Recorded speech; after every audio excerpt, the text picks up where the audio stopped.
Hello, everyone. Welcome back to Maritime SoftwareHub, the People Podcast. Today, I'm really excited to be joined by Tanner Behrend, who's the Vice President of Strategic Growth at Edgecom Energy. Tanner, welcome to the podcast. You're joining us from Canada. I'd love it if you could introduce yourself and tell us a bit more about your background. Yeah, no, pleasure to be here, Callum. And at the end of the day, thanks for having me. I'm Tanner Behrend. I'm Edgecom's VP of Strategic Growth. So I oversee most of our business development, our partnership development, and then our non-dilutive funding. So grants, loans, wage subsidies, all that fun stuff. Yeah. Pleasure to be here. Looking forward to getting into it.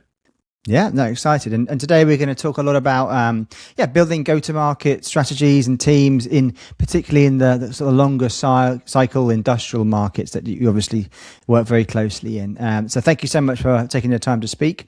And also for the listeners, thanks for tuning in. And I hope you find this conversation helpful and you can apply it to your roles, or maybe it's just helpful for general overview of the different markets and how they navigate building out commercial teams. Or even if you're in a commercial sales role that's looking to escalate and climb the ladder, hopefully there'll be some insights that help you. So Tanner, I'd love it if you could tell us a bit more about your background and how you what brought you to joining Edgecom. Yeah, absolutely. So I did a chemical engineering degree and joined Edgecom right out of school, which are going on 5 years ago. So I've always really been interested in energy systems as a whole, and again, kind of being able to squeeze as much efficiency as possible out of whatever I'm looking at. So a lot of what Edgecom's doing, again, kind of combining that industrial efficiency with that energy kind of interest, checked a lot of boxes for me. Kind of across the last 5 years, again, got a lot of exposure to different energy markets, the perception of different industry verticals in terms of how they really consider and manage energy issues at the end of the day. Became a certified energy manager about a year ago now at this point. So really kind of, again, doubling down on some of the the more firsthand experience that I got actually working through these energy issues with folks. Yeah. And I think really kind of, again, with the time that I joined Edgecom, it's really been during a period of rapid growth. So that exposure, both from kind of Edgecom's perspective and my own perspective across different markets, has been super exciting. And being able to onboard and work with a kind of a larger and more diverse group of customers has been something that's been super exciting. Yeah, no, it sounds like just looking through your profile, you're also working on, as a startup mentor, I saw that you had some projects there. So you obviously, the whole entrepreneurial kind of scene in the energy space seems to be really a big attraction to you. So can you tell us a bit more about that? What did that entail? Yeah, so and it's actually very relevant to what we're talking about here today. So that program that I was a part of was really to help very early stage companies, really kind of between that, hey, I have an idea and I'm trying to take this and create this into a business. Yeah. So very much so pre-revenue. Most of them, it's just a single founder that's kind of running the company, so to speak. But a lot of that program was built around helping them structure the way that they're actually going out and doing market research, how they're doing interviews with potential users to identify is there a gap that my product can actually fill, how urgent is this gap, why does this gap exist, and then really kind of, again, help them create systems to ingest that data and compare that so they can actually better scope what their initial beachhead markets would look like. So where they should be spending their time initially, and then how they can expand out into some of those, those parallel markets once they have some initial traction. So very relevant to kind of, again, that whole go-to-market strategy, but much earlier in a company life cycle.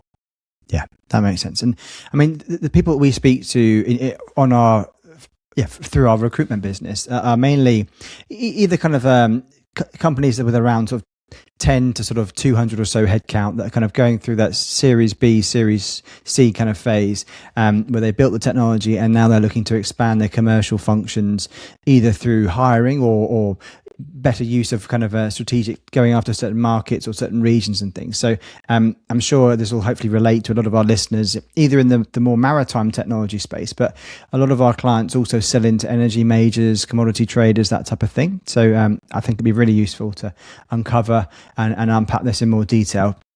So yeah, I'd love it if you don't mind, if you could just tell our listeners a bit more about Edgecom and the solutions and the main kind of problems that you guys solve. Yeah, absolutely. So at an 1,000-foot view, effectively, Edgecom Energy is an AI and IoT energy management firm.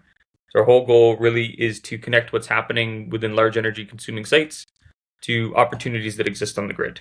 So when I say large energy consumers, tends to be a little bit more heavily weighted towards industrial manufacturing sites. We do around 20% of our customer base is some form of commercial, and that's a relatively diverse portion of the portfolio. But the whole kind of goal that whole goal that we're pushing towards with these customers is helping them find ways to reduce their costs, reduce their emissions, and reduce their downtime. So in a more tangible sense, the products that we end up offering into customers fall into three broad categories. On one end, usually what tends to be kind of the entry level product is a remote monitoring platform, so we can give visibility into every asset, every process, every machine, and show the customer at the end of the day how that's consuming electricity and costing them in real time. So really use that as a data foundation, then we can start spinning that data into different projects, different initiatives, depending on what's being prioritized by that individual customer. So the layer that we usually stack on top of that is some form of grid interactivity. So that second product is effectively all of your predictive forecasting and your analytics in terms of what's happening on the grid. So helping them identify and tap into all the market related opportunities that are relevant and pertinent, obviously on a market by market, a provincial, a system operator, or an RTO wide basis. The last piece of the puzzle there, we can also effectively automate and optimize the dispatch of any distributed energy resource. So for folks with batteries, generators, building automation systems, rooftop units, refrigeration systems, effectively anything that can receive a signal and can be price responsive, we can effectively remotely dispatch that asset so they can still take advantage of all these opportunities without having to spend man hours actually worrying about how their battery's being charged and discharged. We can do that all behind the scenes so they can take advantage of those programs without being fully involved in that dispatch. So we can really kind of again build up a very bespoke platform that's obviously, as you can imagine, very, very unique to the individual site. But those are the three components that we effectively can push or pull depending on the opportunity. Yeah. And what type of target customer would you say, the person within each individual company, are you typically speaking to? And when your team kind of pitches a solution, is there a certain role that they're doing, or does it vary hugely depending on the type and sort of scale of the company? That is one of the areas where we do see the most variance in terms of on a facility by facility basis who ends up with that the quote unquote energy file. Obviously, some of the larger, more sophisticated customers that we're working with have an energy team that we're working with, or at the very least an energy manager. So those tend to be the easy ones to identify who's the appropriate person to be talking to. Once you get into some of those smaller organizations who traditionally haven't had as much of a focus on energy, that's where you start getting into it's the operations manager, the maintenance manager, sometimes your COO, sometimes it ends up with finance, your production teams as well. So then it gets into a little bit more of murky waters in terms of who's actually most responsible for it. So you always have to get creative in terms of how you're explaining or effectively positioning value props to folks of different backgrounds, because obviously someone whose core competency or kind of core business focus is more of a maintenance perspective will have a secondary interest in energy. So how can you really relate those energy related benefits back to their core business at the end of the day? And that becomes really interesting and varies massively across different industries and different scales of businesses. Understood. Yeah, we'll elaborate on that in a little bit. But I guess it's just as an overview of your role, if you don't mind me asking, what does your kind of day to day look like? A type of tasks and duties that you get up to in your strategic growth type of role? Yeah, and I think so. There's three core focuses, and at least recently, the time split between those three has been relatively consistent. So about a third of it is really supporting business development activities on a direct sales basis in new markets. So effectively, anything outside of Ontario, just because Edgecom's headquartered in Ontario, that's where we have kind of the largest customer base and the largest team at the end of the day. The next third there is effectively a little bit more of a broad category, but supporting partnership initiatives. So whether that's engaging with net new folks, identifying potential partners, negotiating contracts, coordinating actual initiatives, whether it's collaborative webinars, events, proof of concept customers that we're working on. That kind of fills in the next third of my time. And then that final third is effectively more on the funding management side of things. So kind of similar to the partnership track.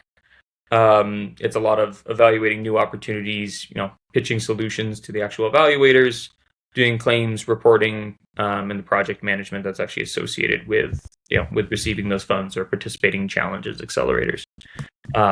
So on the day-to-day, it's a lot of meetings, a lot of yapping, but good kind of diversity there across those three buckets in terms of the messaging and what's required from for supporting a direct customer conversation versus the different level of depth and kind of different value points that are important to hit on depending on the type of partner that we're talking to. I think especially on the partnership side of things, energy data and kind of what we can do from a cost savings perspective can plug itself into a lot of relationships. So the value propositions and kind of how we talk about the product to a electrical contractor is very different from a sustainability consultant, is very different from a utility, is very different from a digital twin provider. So even just within that partnership realm, there's a lot of kind of breadth in terms of kind of conversation, and then across each of those different verticals or segments, there's varying degrees of depth or different products that we're going to emphasize depending on who we're talking to, and that same thing also spills over onto the funding side of things. So because we can fall into a clean tech, a SaaS, an AI bucket, there's a lot of kind of again some of these broader themes that are being prioritized by both corporates and governments. So again, emphasizing different parts of the platform, and obviously having these as kind of indicators to dictate where we do spend our time from a development or a pilot perspective is also super interesting. But it's a lot of meetings day to day at the end of the day. And how have you built out your commercial team? I mean, are you? It sounds like you're still very hands-on across a number of areas, but how have you sort of structured it so far? Yeah, and we've got sales resources that focus on individual markets.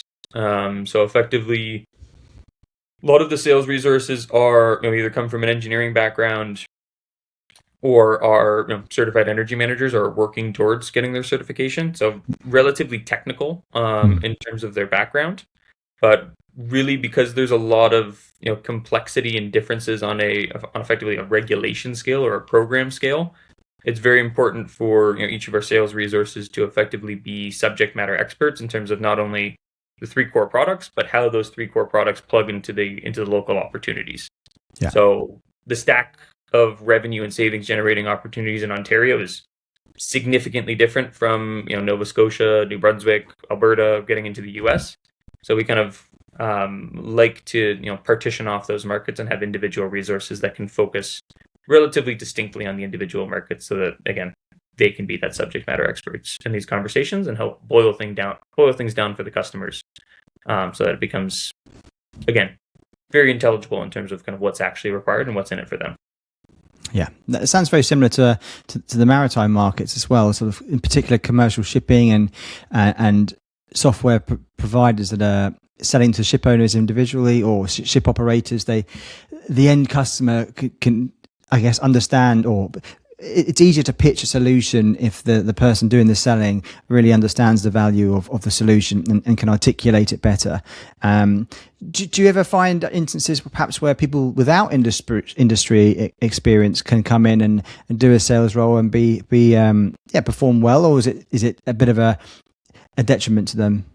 No, I don't think I think it's definitely beneficial to have an energy background or a technical background of some capacity. I think the one thing that we've seen as a more important kind of facet to someone being successful, and there's different levels of those sales roles, obviously, but really it's that passion, that interest to learn will take you a very long way. Because I think even someone, if you're coming from the solar industry, for example, you'll understand some of the terms, but there's a lot of, again, mechanisms, programs that are significantly different. So even just being from that broader energy industry, it gives you a step in the right direction, the difference between a kilowatt and a kilowatt hour. But there is still a significant learning curve there. So as long as the person, the potential hire there has that passion and interest for energy at the end of the day, it's very easy for that to translate into a very good understanding of the product. independent on whether or not they have that technical background or an energy background at the end of the day. Okay, that makes sense. All right, good. And I guess in your space specifically, what does go to market mean essentially in a more kind of regulated industrial sort of environment? Yeah, it's a lot of education, and I think especially due to the nature of some of these programs, they're convoluted to say the least, um, and becoming a lot more readily available. But I think that mix is very interesting. So more and more facilities are being exposed to or have the opportunity to be exposed to these programs. But at the same time, especially in some of these newer markets, the mechanisms themselves are relatively new as a concept. That being said, the opportunity on the table is absolutely massive. So it really comes down to, again, starting to again plant those seeds within a customer and help them identify the potential opportunity that does exist on the table, and then do that evaluation alongside them to help them again process whether or not this is worth pursuing. At the end of the day, becoming price responsive, implementing sub-metering, implementing investing in strategic energy management, most facilities will benefit from that to some degree. There are folks that again should prioritize that more than others. So there is, there's a lot of education that needs to be done, and especially coordinating what's happening and what exists from a market opportunity with what's actually happening, within that individual customer site.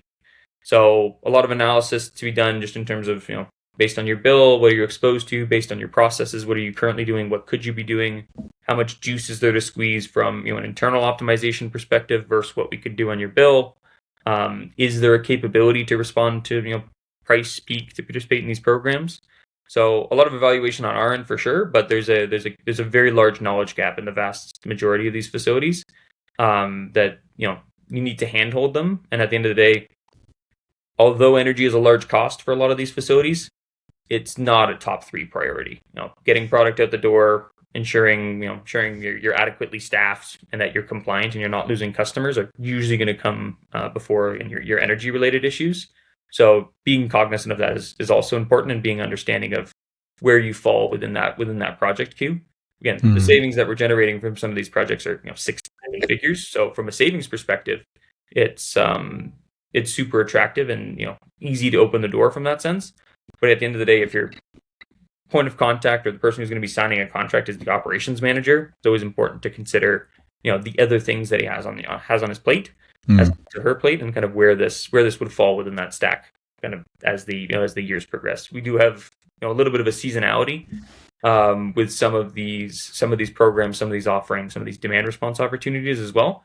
So that can also create kind of some spurts or some sprints of additional urgency. But again, it's always important to consider who's sitting on the other side of the table, and it's not something that you can bring up 2 weeks in advance and expect a signature within the month, because there's it's uncharted waters for a lot of these customers.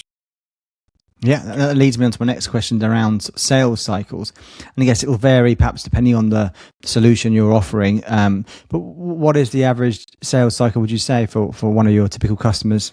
Yeah, it's in that right around that 6-month mark for the vast majority of customers. Again, there is, especially once you get into the hardware side of things, there's inevitable scoping that's required, which can always introduce a wrench if there's any sort of installation that's required. That's also a little bit more coordination to kind of build out in that side. Usually, again, because we're talking about energy issues that touch multiple teams, you're never going to meet with a single person and hope to close a deal with effectively one point of contact. So it usually spills over into ops, finance, maintenance, production teams.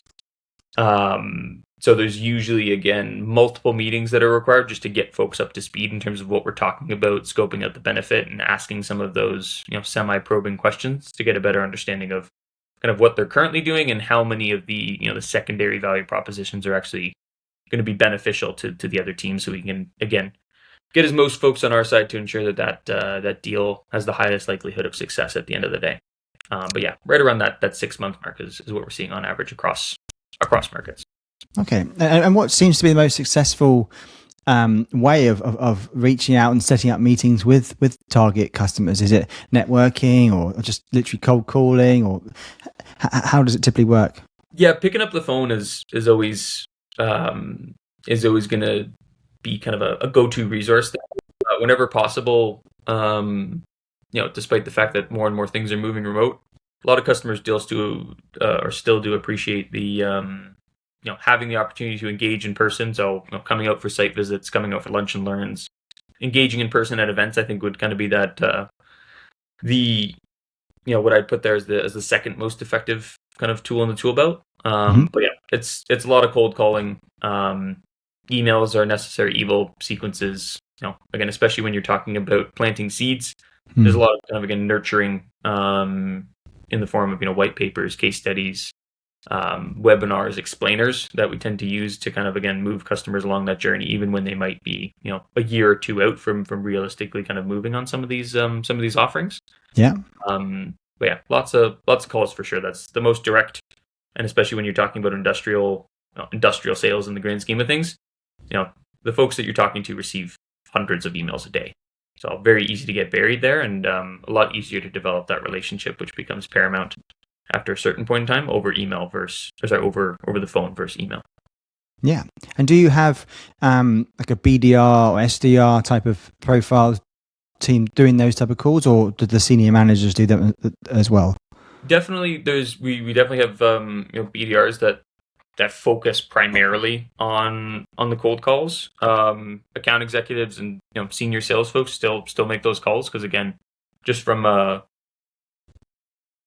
rapidity of response perspective, it's always easiest to kind of again push information over the phone as opposed to typing up emails, especially due to the complexity of what we're talking about. It's very easy for us to write novellas in terms of the length of these emails just to be able to cover all the topics. Hopping on a phone tends to be a requirement, and that kind of again spans the board, whether it's checking in for just a progress update with an existing customer, seeing where we're at in terms of a legal review, or coordinating a site visit. There's folks kind of across all levels of seniority that will be picking up the phone to varying degrees on a very regular basis. Yeah, that sounds very similar to our kind of the maritime world and the commodity kind of trading world as well. You talked about seasonality earlier. Do you see patterns in, things like policy and regularity shifts? Does that impact on the way you try and enter a market, or you try and approach at certain times? For sure, and I think a lot of that comes down to the overall peak management programs, which tend to again represent the largest revenue or savings generating opportunities for customers, are really built off of the nature of the grid. So, for example, if you look at regions like Ontario, Alberta, most of the mid-Atlantic regions, they're really summer evening or summer late afternoon peaking peaking grids. So they're under the highest stress on the hottest, most humid days during the summer. Yeah. In other regions, and especially the Maritimes, their peak demand occurs on cold winter mornings because it's really based off heating load as opposed to an air conditioning load. So that difference in seasonality means you usually from a go-to-market perspective, you have different kind of deadlines that you're really pushing towards, and then you work backwards from those deadlines in terms of customer engagement. So in Ontario right now, we're kind of in the thick of it in terms of again that big customer outreach onboarding push in preparation for again the activities that are required over the summer.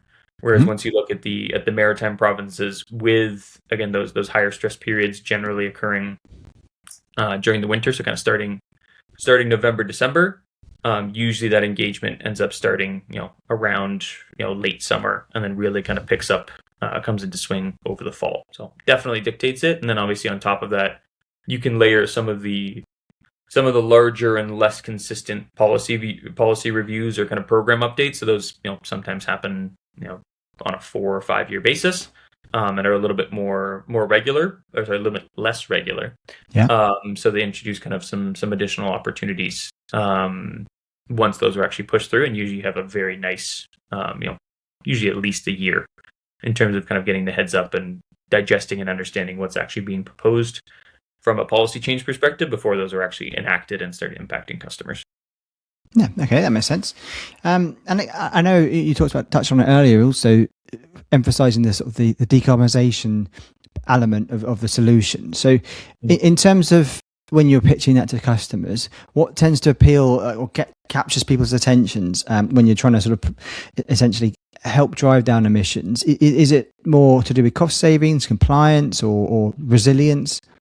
The way that I put it is, sustainability will very frequently open the door, but it's always going to come down to the cost saving in terms of closing a deal. So, especially when it comes to a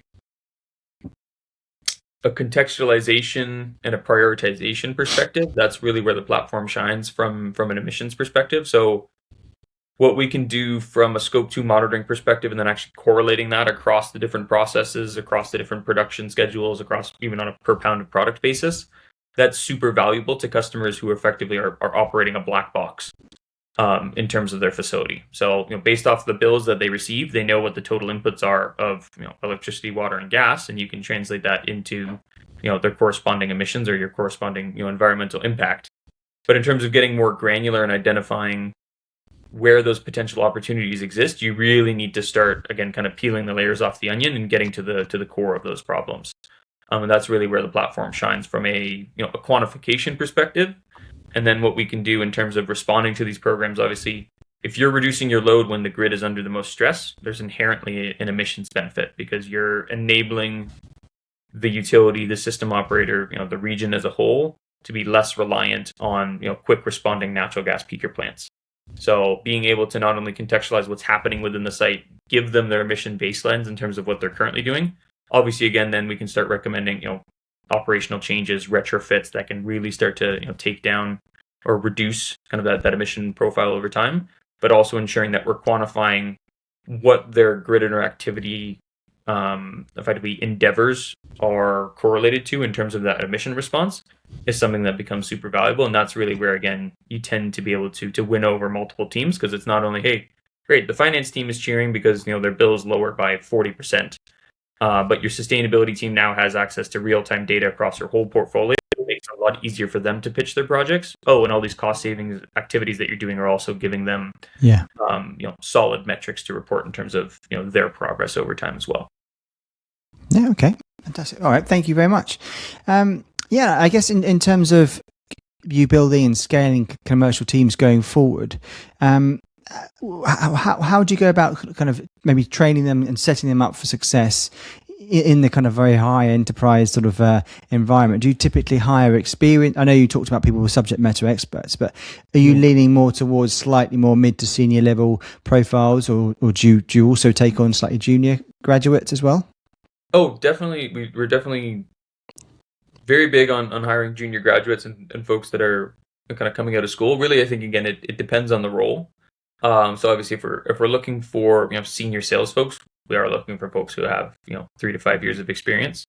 And again, especially just understanding that that sales life cycle, how to engage with with prospects, what proper follow-up looks like, meeting etiquette, that stuff is super beneficial and is easiest to learn from kind of a firsthand, so to speak. So in that sense, even no matter what, when folks are getting onboarded, there's a lot of shadowing that's involved, and especially again because even if you're coming from a relatively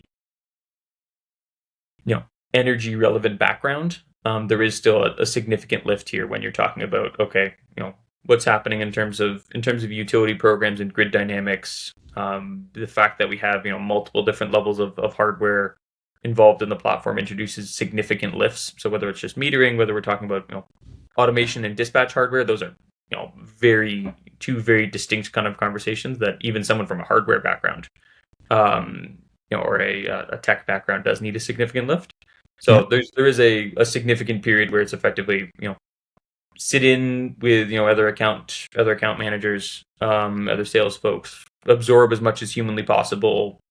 Spend a lot of time kind of absorbing case studies so you can really pull on those common facts across multiple industries and get a very good understanding of kind of at the end of the day what that value proposition is, and not just a feature list, but what the customer actually benefits from at the end of the day and how those features support those end use cases for a customer. So yeah, a little bit of it depends on kind of the maturity of the team that they're being recruited for. So obviously, if we need someone who can hit the ground running and kind of generate results within a very short time frame, we are going to be looking for someone who does have a little bit more, obviously, the sales background and ideally a tech or an energy background as well. Yeah. Kind of across all of our teams, not exclusive to sales. We are very open to, again, newer graduates, folks who are earlier in their career, especially kind of, again, considering the passion, especially again with AI being an increasing topic. The folks who are kind of newer grads tend to be a little bit more not tend to be, are sometimes a little bit more perceptive, and can kind of be plugged into that and have that passion right off the bat. And the solutions they're selling in terms of the revenue models you've built, are they? Is it very much subscriptions? Do you also do consultancy projects? How does it work? It's very much so subscription based. So effectively, what we've tried to develop here is a very customized and bespoke platform based model. So obviously, there's a lot of customization that can happen on a facility by facility basis, but all of that will translate down into, here's an annual fee that you're paying for access to services X, Y, and Z. As that changes over time, that can increase and decrease depending on what that facility wants to do. But bundling, really taking advantage of the breadth of our services to bundle those products at a cost that otherwise competition, or especially someone who is trying to, procure third-party services and bundle that into an existing service, will never be able to compete. Obviously, from an interoperability perspective, having two distinct platforms that then need to be packaged is going to introduce its own issues, but also from a cost perspective, because everything that we develop is in-house, we're able to keep those costs very low and make it as much of a no-brainer for our customer as possible. And then really that starts to blend into the fact that we're providing value. It's not just your energy team that's benefiting from this. Really, we want to create a real-time source of truth for everything that touches your energy as well. So bringing in your billing information, bringing in your production schedules, providing that information to your sustainability teams, helping to correlate that across a larger portfolio as well. So there's a bunch of different ways that, again, we can package and build out those, again, at the end of the day, recurring software-based offerings across multiple products, multiple programs, multiple states, facilities, provinces, countries, to make that as much of a no-brainer, and at the end of the day, a very cost-effective package for the customer. Yeah, I mean, you talked about how we kind of build and scale out a commercial team earlier, but do you then have a customer success or kind of professional solution or professional services function as well that would do that more technical build out post sale? Yeah, no, and there's definitely a handoff process. So it really depends on kind of how technical we're getting. If it, in terms of kind of general onboarding, ensuring everything that ensuring everything's working properly, yes, we do. We have a full kind of customer success, and then also more of a troubleshooting or kind of a customer management role that kind of, again, they tag team on ensuring that both from a troubleshooting and an onboarding perspective, everything's kind of going as intended. They also tend to serve as, again, when there's opportunities for upselling or expanding the service, because they have those more frequent touch points with customers. Those tend to be the first points first point of contacts in terms of, again, starting those conversations. The other thing that we often see is, again, there's a decent amount of turnover within some customers. Again, maybe not in the short term, but especially as due to the fact that the user base that we have is relatively diverse in terms of their backgrounds. There is a decent amount of, hey, we just hired 4 new people. They also need to be onboarded onto the platform. Or our operations manager retired. We're bringing in someone new. Those frequent touch points just to ensure that, again, the new faces in terms of who's actually using the platform are up to speed, know what they can get out of it, and can really take advantage of all the capabilities of that platform is super important. So that customer success role is very paramount in terms of ensuring that customers get the value that they're expecting from day one, and then that continues and improves over time as their team becomes more and more involved in the platform. Okay, brilliant. All right, well, thank you very much. I think, to wrap things up then, I guess, any kind of tips or advice for either new leaders that are in revenue-focused roles or people that aspire to go into those roles? What would you say are kind of 2 or 3 key elements of when you're building a go-to-market strategy, just to sort of summarize, like, what key things should they be very aware of, or plans they should put in place quite early on if possible? I think really understand, again, the market that you're going after and kind of what the customer experience is on the other side of the table, because what you view as a priority might not make it into their top 3. So how can you really translate what the feature and what the product does at the end of the day into something that's very tangible and, at the end of the day, relatable to kind of what that individual customer profile is doing. So being kind of cognizant of, especially as you're entering a new market, really what is that beachhead market where the product is as close to a slam dunk as possible, so you can spend the most time possible really understanding that customer persona and how you can pitch specifically to that individual, specifically to that that industry vertical, and then you can start to expand to kind of some of the peripheral markets from there. So I think being hyper focused and kind of understanding the customer as much as possible is definitely one recommendation that I'd have there. Staying up to date, obviously, in terms of kind of what's happening from a regulatory perspective, especially when it comes to industrial sales, where there are regulations or program changes or market rules that are inevitably going to change over time. One, it's fantastic ammunition for you to use in terms of starting conversations, retaining engagement, using that in terms of additional ammo in your follow up. It's a very good way to again to position yourself as a subject matter expert, especially when your products are inherently linked to what's happening from a program perspective. So one, they could open up new opportunities, but it also kind of can earn you some quick brownie points because you obviously have more time to stay fully immersed in these topics, and then you can boil that down for that individual customer, depending on again how much they're going to be impacted by it. So again, really positioning yourself, especially as that as that lead develops through the cycle, as kind of an as an educator, and as someone who, independent of if they become a customer or not, you're still going to help them learn something at the end of the day. Yeah. Those would be the top two that kind of come to mind immediately. And I think again, there's in terms of how you're building out a team to act on kind of the the higher level plans, you want to make sure that folks are aligned in terms of that passion, that customer approach, but can also really kind of again follow suit in terms of what's happening from that from that education, that customer prioritization perspective.